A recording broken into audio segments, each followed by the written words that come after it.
Good morning, everybody.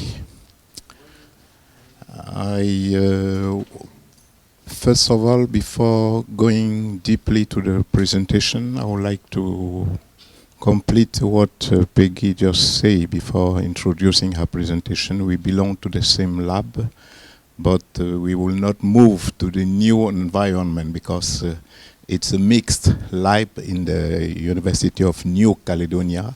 And since I'm a geographer, I will still be so close to human sciences. So I will still with those of Department of Letters and Social Sciences. It doesn't have any impact on the research I'm doing because what I will show here through peri-urban family farming in the Pacific Islands and necessity for food security and health is ongoing research project that started earlier, 3 months ago. And because coming to University of New Caledonia, we submitted in 2017 a project of on family farming and food security for research, innovation, staff exchange. And we decided to submit it the second time. So I went through colleagues of PIURN University, PNG, Papua New Guinea. We had meetings, Fiji, Vanuatu, New Caledonia, and we couldn't submit the project because the time was very short, and you need to have very, very administrative papers to submit a European project. So we decide to build a project that will mix all the scientific component that we can find, first in our university and secondly in other partners' university. So what I'm showing today is the first step of the new reflection about the project conducted by myself as a geographer, but a specialist in rural development with the participation of the student of the master degree that I'm conducting in Vanuatu on local development and land planning. And Olivier Galli, who is a nutritionist, and we want to see exactly the relation between what you eat and what type of diseases you can be exposed to, because many researchers has been talking about, let's say, agricultural practices, different techniques. Those who are working on food are working on their own space. Why? We know that health problems have a relation with what you eat and have a relation with the environment where you live. That's the reason why the introduction will be mentioning some overview of what happens in the Melanesian area, where urban areas are not as important as what you can find in other places in the world. But they do exist and they are growing. They are growing and concentrated many population and many inhabitants are coming to town. So in our project, we realized that in those areas, in rural areas, especially where you have low density population, agriculture almost covers all needs. But the fact that it's very easy to have on the other side of the road, you can buy imported imported fruit and industrial food make changes. And so, especially when people goes to city and around, what we observe is that they still have close relation with their rural activities. That's why starting, we were considering that in urban area, we have informal settlement. But when we went closely to what's happening, we are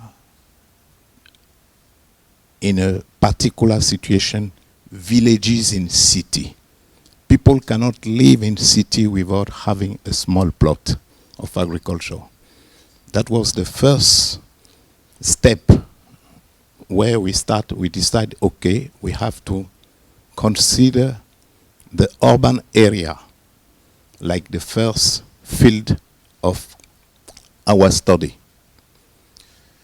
So doing this, we went to Vanuatu and we decide to consider first, on red you have the limit of the municipality. Outside you have those who are out of the control of the municipality, but they are under the custom law, and when you look at the settlement, they don't have any close thing with what you need to find in town. But settlement, small houses, barracks, are close to field, to agricultural plot. Everybody has a small plot and is cultivating at least 5 or 6 type of products. Secondly, we choose the first area in the northwest part of Vanuatu with informal settlement, and here we have a specific case because we wanted to focus our study with what was already done by our colleagues of nutrition, seeing what students are eating. And we say, yes, it's better to see what they eat, but we have to put the student in the local context. So we decide to choose different schools, from primary school right to high school, to college. And here we have a specific case. I will come to the first results we've obtained.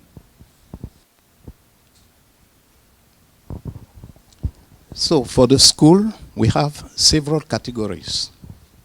School boarding, where students are at school staying sometimes before going to the family, and which gives the possibility to know and follow the diet.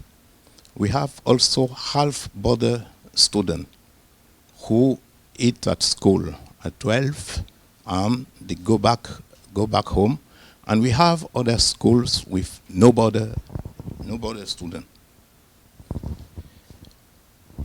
I will not mention all the schools that we've decided to set the questionnaire, but I will show what we did up till now. We went to a primary school with 13 classes, around 200 students, and we set down the questionnaire. We decide to question all the students, 178, nearly 180 students. The youngest was 8 years, and the older student was 14 years. And 13 teachers helped us to do it, because we did it in the classroom. We went to secondary school, Lycée Lab, which has internal border. We can keep some students, and we can follow what they eat at school and what they eat at home. And they don't have specific plots. This is Lycée Montmartre, what I show you on the eastern part of Port Villa. They have 15 classes, around 700 students from 11 to 18 years, and they have 6 hectares of cultivated areas. And they bring a part of what they cultivate to feed their students. And moreover, the students which are from different islands in the school compounds, they are organized according to the origin of their island. And to each group of students, they have a plot which can be considered like individual plots of agriculture, where they have to produce, because the school have to feed them from Monday till Saturday afternoon. Saturday evening and Sunday afternoon, they have to eat what is produced by their personal plot. So we have the opportunity to compare how students are eating and what they eat when they are at school, when they are out of school, and so on. I will just go through the method. We have inquiring students at school. We have links with the family, because we have specific questions that are addressed to the family. And after, let's say, I will simplify, if the family has a plot or not, if they cultivate or not, and if they have a relation with the other family in the island, and if they receive traditional crops, for example, just to simplify. So, the questions, we have 40 questions. That's why we were doing our questionnaire in the classroom, so that to be sure that they will give all the answers. And those are the primary results. I'm saying that we started the topic, we had the internal grant, June, and funds were available in July, and we start doing it with colleagues. But the advantage I have is that as a lecturer directing a master degree program, my students are involved, and many of them have the topic like their end topic research to defend their master degree. That's why I will go more in details, but I want to show the relation between agriculture, food, and what we are expecting to extend to health research. So this is the consumption of vegetable. There's a great difference.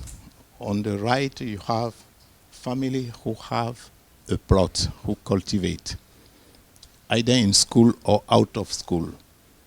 There's no difference, because this is from Lycée Montmartre. They don't have any specific plot. Their students are at a boarding for a week, and they go home during the weekend. There's a great difference between the family that has farm and those who doesn't have any farm. Just to simplify, consumption of taro, cassava, and so on.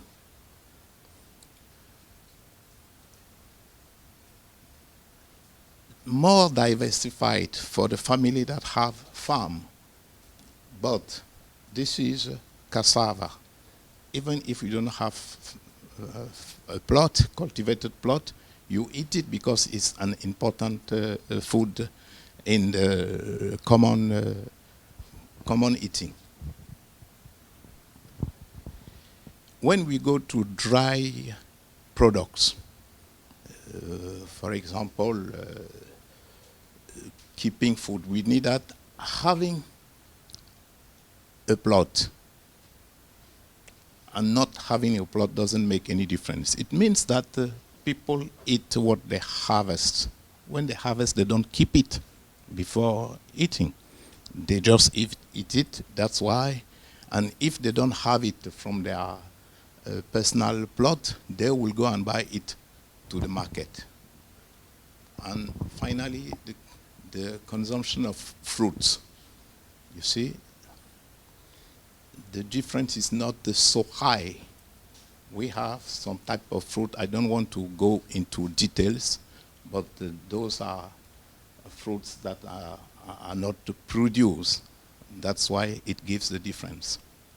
So as I mentioned at the beginning, the aim of this study was to try to see how to develop a relation, close relation on research topic through agriculture, which appear like the main activity you can find anywhere in Pacific Islands, both in rural and urban area.